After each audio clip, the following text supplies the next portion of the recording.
Halo, welcome back. Selamat datang di kelas Jalan Baru Flores Timur. Seperti biasa, pada kesempatan kali ini saya akan menemani Anda dalam proses pembelajaran sekaligus memberikan pemikiran utuh terhadap kepentingan Flores Timur. Tokoh-tokoh muda Flores Timur dimanapun Anda berada, masyarakat yang hebat di Flores Timur, baik yang sekarang ini berada di Flores Timur maupun sekarang berada di luar Flores Timur. Hari ini selalu kita beri kelas yang kita punya yang kita sebut dengan Jalan Baru Flores Timur.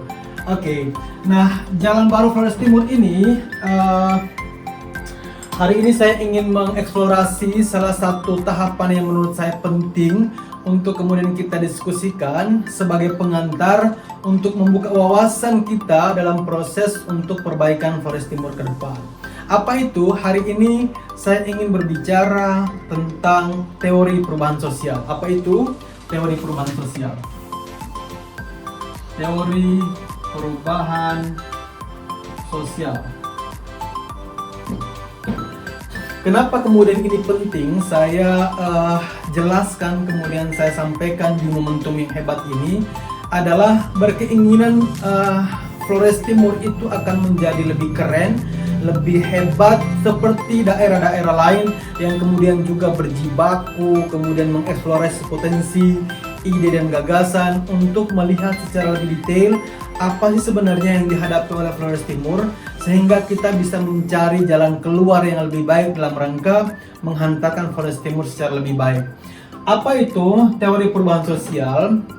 Ada 5 tahapan, ada 5 teori yang kemudian hari ini coba saya eksplorasi tentang teori perubahan sosial ini tahap demi tahap, satu demi satu, sehingga kita bisa mengambil langkah yang lebih taktis dalam rangka mendorong perubahan Flores Timur.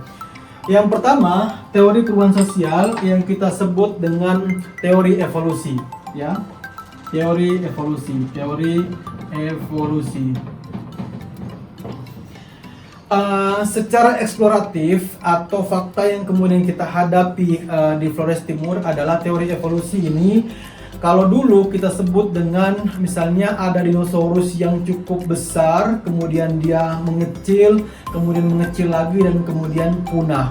Kemudian ada hal-hal lain yang kemudian kita hadapi di Flores Timur terkait dengan karakter yang kita miliki, kebiasaan yang kita miliki. Misalnya dulu kalau kita berkebun masih menggunakan tofa begitu ya, masih mencangkul, masih menggunakan tangan begitu ya. Nah sekarang evolusinya atau perubahannya kita bisa menggunakan mesin, kemudian rumput juga kita tidak lagi memotong rumput tapi bisa juga menggunakan mesin.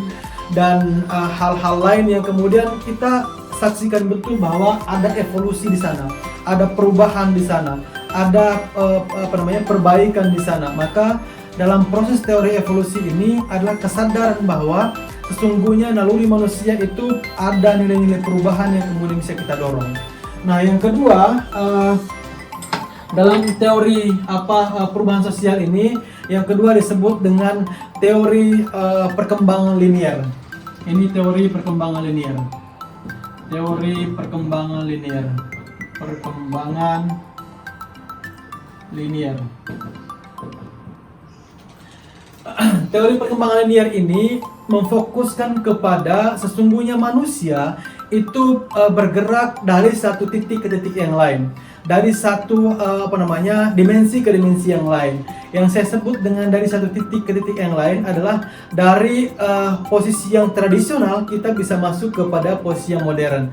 Jadi teori perkembangan linear ini sesungguhnya kita bisa mengarahkan, kita bisa mengajak, kita bisa mengajak semua masyarakat kita di Flores Timur itu untuk beranjak atau untuk maju atau untuk bergerak dari tradisional menuju ke modern.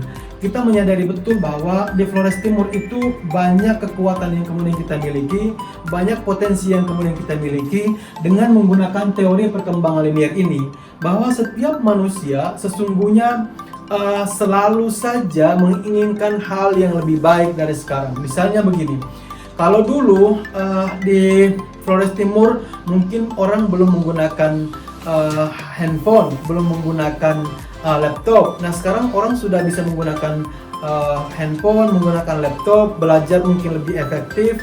Artinya bahwa teori perkembangan linear ini setiap manusia bisa diarahkan, kemudian bisa diajak berubah, karena memang itu bagian dari karakter dasar manusia. Dari tradisional kita bisa mengarah kepada modernitas. Nah, sesungguhnya teori perkembangan linear ini menjadi bahan bagi kita bahwa ketika kita menyadari betul sebagai mungkin tokoh-tokoh mudanya, masyarakat yang mungkin punya kesempatan yang oke begitu ya untuk kemudian menghantarkan Flores Timur lebih baik, ayo bergerak begitu ya, menyadari bahwa ada kok teori yang kemudian menggambarkan itu, memberikan kesempatan kepada kita bahwa sesungguhnya Flores Timur itu masih bisa lebih maju kalau memang kita mau gitu ya. Nah, yang ketiga adalah teori perubahan melingkar gitu ya. Ini yang ketiga adalah teori perubahan melingkar, yang kita sebut dengan teori perubahan melingkar. Apa itu teori perubahan melingkar? Ini teori perubahan melingkar, dia punya siklusnya begitu ya. Kita bisa menggambarkan, misalnya di sini dia ada tahapannya gitu ya, garisnya. Lalu kemudian kita bisa buat teori perubahan melingkar dengan seperti ini, 1, 2, 3 gitu ya kira-kira. Nah, di sini adalah memulai gitu ya, masyarakat itu mulai dari primitif, kita sebut saja di sini primitif, kemudian tradisional dan modern. Jadi sebenarnya inilah kira-kira teori perubahan melingkar. Jadi sesungguhnya manusia itu berawal dari primitif, sesungguhnya secara umum gitu ya. Secara umum manusia itu berawal dari primitif. Dari yang primitif kemudian dia naik menjadi tradisional, kemudian dia naik menjadi modern. Tetapi pada saat tertentu itu dia bisa kemudian kembali lagi menjadi tradisional, menjadi primitif. Saya contohkan misalnya begini. Banyak tokoh-tokoh muda kita di Flores Timur itu sebenarnya ketika dulu dia masih primitif gitu ya. Dia masih bisa dibilang tidak punya sekolah begitu ya. Kemudian pendidikannya rendah, kemudian secara ekonominya juga rendah. Tapi kemudian karena dia berusaha maksimal, kemudian keluar dari daerahnya, kemudian berusaha maksimal menyelaraskan pendidikannya yang lebih baik. Kemudian dia masuk kepada tradisional, kemudian pada modern. Dia sudah menjadi lebih baik. Tetapi hal yang paling kemudian juga penting untuk dilihat bahwa bisa jadi dia ketika pulang kampung dia turun lagi posisinya.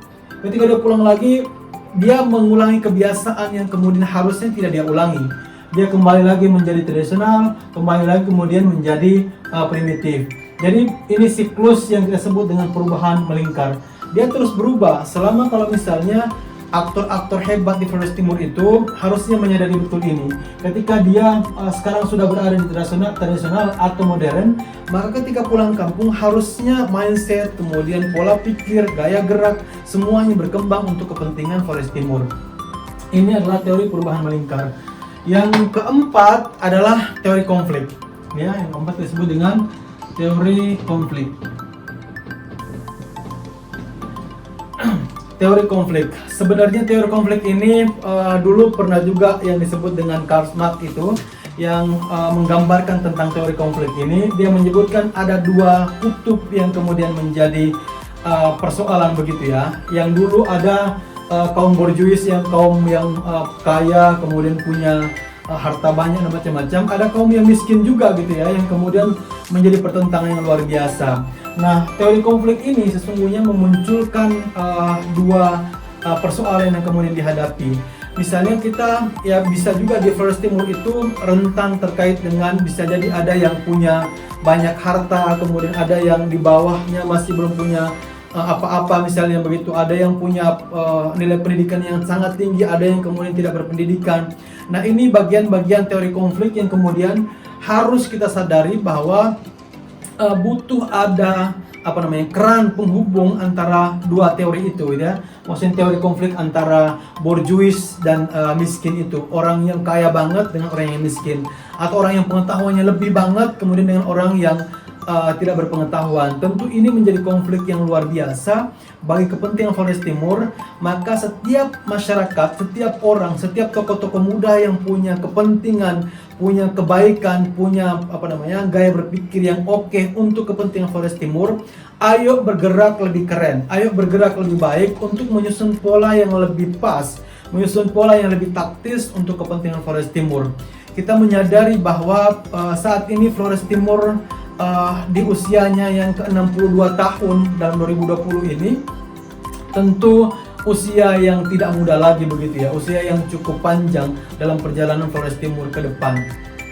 Oleh karenanya dalam proses penyadaran terhadap kepentingan Flores Timur ini sungguh memberikan kebaikan terhadap kepentingan Flores Timur. Maka saya mengajak semua tokoh-tokoh hebat masyarakat Flores Timur untuk melihat secara lebih detail apa sih sebenarnya kebutuhan Flores Timur, apa sih yang diinginkan oleh Flores Timur. Kita rangka bersama, kita rumuskan bersama, kita buat pola yang lebih sederhana sehingga simpul-simpul kekuatan yang di setiap daerah itu, di setiap kampung, di setiap pulau, kemudian di setiap desa bisa mengambil peran terkait dengan apa sih yang bisa kita lakukan dalam rangka mendorong perbaikan Flores Timur. Nah, yang terakhir adalah di dalam teori perubahan sosial ini, yang kelima yang kita sebut dengan teori gerakan sosial.